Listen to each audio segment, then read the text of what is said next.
What's going on, people? We are Tottenham TV, back here for yet another Tottenham update where we're going to go and look into the last 24 hours of Tottenham news. And first up, we've got a transfer rumour, some speculation regarding Ederson of Atalanta from Calcio Mercato. They say Tottenham are one of the clubs most interested and now in the front row to sign midfielder Ederson. Spurs are looking for players that can not only improve the squad but also push the ceiling of the team ahead of Postecoglou's second season in charge. Atalanta are asking for 35 million euros for Ederson services, with Tottenham and Newcastle leading the race. And I've actually watched him quite a few times this season. I've been pretty much impressed every time I've seen him play, and I think he's a midfielder that can definitely add to the characteristics that we need in this squad. Yeah, and the reality is, I mean, Bissouma just, at the moment, let's be honest, he's just not cutting it. That is the harsh reality. As much as I believe in his ability recently, especially against Fulham, I mean, maybe because that's fresh in the mind, he's not getting back to those levels. And the question is always going to be, when is that going to happen? If you look individually at a lot of our midfielders, you would say we're quite well stacked in that position, but there does seem to be a bit of an issue there when it comes to maybe covering at the back defensively. We recently were getting quite overrun in that area as well, so maybe we do need someone a bit more combative, someone who can cover a bit more ground, someone who's a bit more aggressive, because definitely against Fulham that was a big issue. Obviously, it's been rumoured we've been looking for a midfielder for a while, so I don't think it's obviously a reaction to that performance, but that performance definitely exacerbated a lot of our problems that maybe the manager is seeing in our midfield at the moment. Someone like Ederson could definitely help in that department. So it's interesting to see what we do in the summer when it comes to our midfield, because we do have a lot of numbers there. But are we going to have to make some ruthless decisions in terms of letting some people go in place of some other people? Or is there still belief that a lot of the midfielders, like Bissouma and Bentancur, will get back to, you know, the levels of their very best? Yeah, I don't think Bissouma, well, particularly Bentancur, but Bissouma won't be going anywhere in the summer. But you're looking at players like Pierre-Emile Højbjerg, you're looking at players like Ollie Skip. Skip just gets no looking anymore, does he? And Højbjerg is obviously, he's rumoured to be going out this summer. That looks like more convincing as the weeks pass, with him taking up a new agent and him not really getting much game time as it stands. So you're looking at those two players that look like the obvious ones who could be moving on. So if you're going to move on two of those, you expect maybe one to come in. And if that one is Ederson to challenge Bissouma for that number 6 spot, I think it'll be a brilliant move. He's a player that loves to tackle. He's a player that covers a lot of ground as well. He's got a really good engine on him, and he's got some quality as well. So for the price that they're talking about, 35 million, if you compare it to, I know Conor Gallagher's not a 6, but he's what we've been looking at in the past, or who've been rumoured to be looking at. If I'm going to look to spend 35 million on Ederson, or like a 60, 70 million on Conor Gallagher, I think I'd prefer to go for Ederson. Fair enough. Next up, we're going to look at Lucas Bergvall.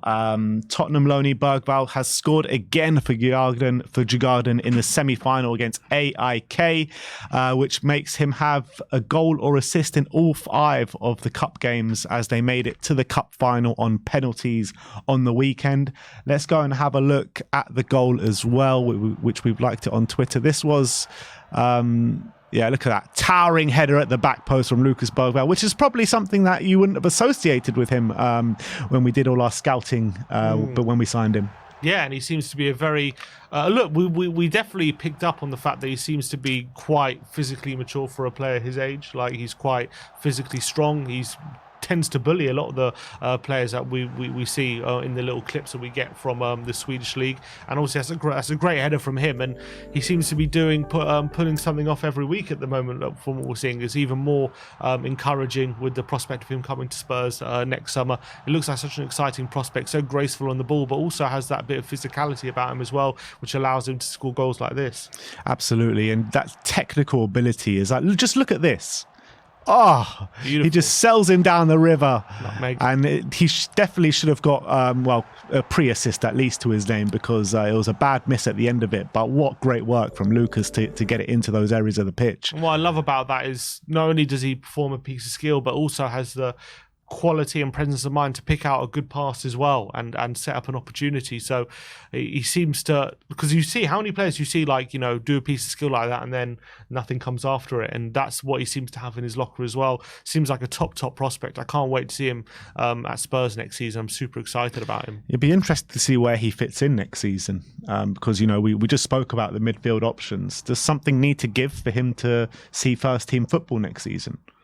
Probably. Unless we maybe see him as a backup to potentially like Maddison or something like that. Obviously, I don't think he's going to be a consistent starter. I would assume anyway, given his age. Obviously, he's not going to be right at the beginning of the pecking order, right at the beginning of the season. But I don't think he's coming in expecting to, you know, come straight into the team anyway. But does something have to give for him to be part of the first team? Yeah, I do think we need to sell some players. Otherwise, like people like Skip, Højbjerg, Lo Celso probably needs to leave as well. And then you will see him as part of the first team, like getting minutes probably. So if I was to tell you right now, we sell Skip, Højbjerg, Lo Celso, bring in Ederson and Lucas Bergvall into the first team next season, is that enough for you? Is that enough? And that's 6 midfielders. That should be enough. And that's six good quality-wise, I'm talking about. Quality-wise, it depends on Basuma and Bentancur, whether they're going to get back to those levels and we're going to see them again like we have been at their very best. If yes, then yeah, it's more than good enough. But if not, then there's some difficult conversations to be had. Let's talk about the under-21s now, as they got back to winning ways on the weekend against Middlesbrough. Jamie Donley racked up yet another assist for Will Lancashire, bringing his total to 19 assists this season. Spurs and under-21s now sit 2 points clear at the top of the PL2 with 2 games in hand as well, which is an unbelievable season for the youngsters. I was at the under-21 game against Arsenal a couple of weeks back, and I was watching it and I'm looking at Jamie Donley, and he just looks more physically ready than any other player on that pitch by far. And that wasn't just the Spurs team, but for the Arsenal team as well. And the Arsenal team had some great players on there, and no doubt about it. But you're looking at Jamie Donley, the way he conducts himself on the pitch, the way he controls the game, his eye for a pass. He was like nutmegging players for fun in the opening 20 minutes of that game against Arsenal as well. I do feel like with Jamie Donley, this level's a bit too easy for him now, and I'm not sure if it's doing him any favours playing in the under-21s week in, week out. Yeah, there's always consistent, especially after a game like we did against Fulham, there's always that consistent clamouring, why are we playing people like Werner and this and that, and why aren't we giving Jamie Donley an opportunity? And obviously when he's posting the numbers that he is at under-21 levels, you can understand the clamour to get him more involved. Will he be part of the first team next season? I think probably a loan deal is probably in order for him to just take that next level up and see how he performs at like League One or Championship level. Obviously, he's still very young. There's a lot of hype around him, and he's clearly absolutely smashing it out in the under-21s. And I think everyone is super excited about him. But obviously, we know under-21s isn't that like higher level compared to even, you know, League One, League Two at the moment. So I do think probably next season, is he going to be part of the first team? I mean, he's had a few appearances this season when we've had injuries, but it's obviously been few and far between. He hasn't had more than, 5 minutes in a game. So I don't know if Ange feels like he's ready just yet. So I think a loan deal would be what I would go for next season. I'd be super excited to see how he gets on if he goes out on loan. Yeah, I think that's 100% right. I think like we've seen it in the past with Spurs players coming through the academy. These loan spells are so vital for these players to play week in, week out, starting football week in, week out, whether it be in League One or the Championship, depending on the level that they think he's at. I think it will be vital to him to get these loans. We've seen it as well in the past that the players that don't get these loan spells and come straight into the first team, they kind of don't get the minutes required, do they, to really kick on and aid their development. And I think Jamie Donley needs that loan move. I'd prefer obviously to be in the Championship to see how he can do at that level, but I think it'll be vital to him to aid that development for sure. But let's talk about the last point of the update, and it's the post-season friendly as Spurs set to cash in on Ange fever out in Melbourne.